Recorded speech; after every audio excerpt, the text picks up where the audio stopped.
Русские притчи. Волшебная водица. Жили-были муж с женой. Когда они были молодые, жили хорошо, дружно, никогда не ссорились. Но вот пришла старость, и стали они чаще и чаще спорить друг с другом. Старик скажет старухе слово, а она ему 2. Он ей 2, а она ему 5. Он 5, а она 10. И такая ссора между ними начинается, что хоть из избы убегай, а разбираться начнут. Никто не виноват. «Что это мы с тобой, старуха, а?» – спросил старик. «Да это ты, старый, ты все. Я? А не ты ли со своим длинным языком? Не я, а ты. Ты, а не я». И снова ссора начиналась. Вот стала старуха думать, что делать, как быть, как жить со стариком дальше. Пошла она к соседке и рассказала ей про свою беду. Соседка ей сказала: «Я могу помочь твоему горю. Есть у меня волшебная водица. Как старик начнет кричать, ты возьми в рот немного этой водицы. Но смотри, не проглоти ее, а держи во рту, пока он не успокоится, и все будет хорошо». И дала она старухе воды в бутылочке. Старуха поблагодарила и пошла домой. Только она вошла в дом, а старик сразу начал кричать: «Где ты была? Что делала? Давно уже пора самовар ставить, чай пить, а тебя нет». Хотела старуха ответить ему, но вспомнила про совет. Взяла в рот воды из бутылочки и не проглотила ее, а стала во рту держать.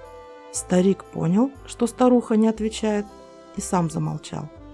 Обрадовалась старуха. Видно, эта водица-то и действительно волшебная. Спрятала она бутылочку с волшебной водицей и самовар стала ставить. «Что это ты там гремишь?» – закричал старик. «Самовар поставить не умеешь». А старуха хотела ему ответить, да вспомнила совет соседки и опять взяла в рот водицу. Увидел старик, что старуха ни словечко ему не отвечает, удивился и замолчал. С тех пор перестали они ссориться и стали жить, как в молодые годы. А все потому, что как только старик начнет кричать, старуха сейчас же берет в рот волшебную водицу. Вот сила в ней какая! Нищий и правда. Постучался как-то в дом к одному старику нищий странник. Старик принял его с любовью, пригласил остаться на ночь. «Кто ты, бедный человек?» Нищий ответил: «Я человек, говорящий правду, поэтому, куда бы я ни пришел, меня прогоняют». Хозяин удивился, угостил гостя ужином. Поев, они пошли спать. Утром встали, начали одеваться. Нищий увидел, что старик одноглазый, и сказал ему в лицо: «Ты, мол, кривой». И тут рассердился старик, выгнал его из дому, сказав: «Ты не находишь себе места и стал всем ненавистен, ибо неправду говоришь людям, а попрекаешь людей их недостатками». Сказанная без любви правда выглядит как оскорбление. Не своя работа. Каждый день муж работал в поле, а жена дома хозяйничала. Муж часто говорил ей: «Я целый день в поле работаю, а ты что делаешь? Ты ничего не делаешь, целый день дома сидишь». «Хорошо», — сказала она однажды, — «ты оставайся дома, а я пойду в поле». Так и сделали. Жена в поле работать пошла, а муж дома остался хозяйничать. Пришла жена домой на обед и видит: коза капусту ела, все куры в огороде, корова мычала голодная, кошка молоко разлила, печка холодная и обеда нет.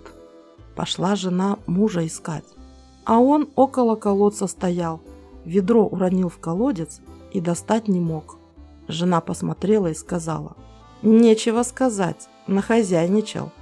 Хорошо, что сам жив остался. Ответ дерева.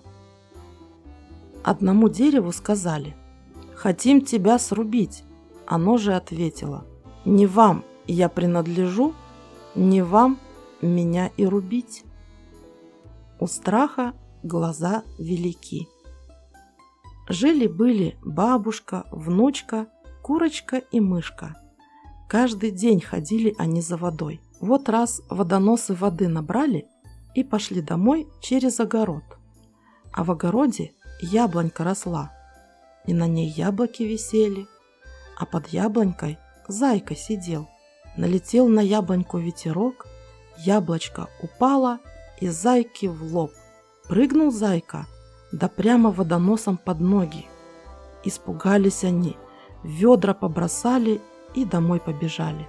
Бабушка на лавку упала, внучка за бабку спряталась, курочка на печку взлетела, а мышка под печку схоронилась.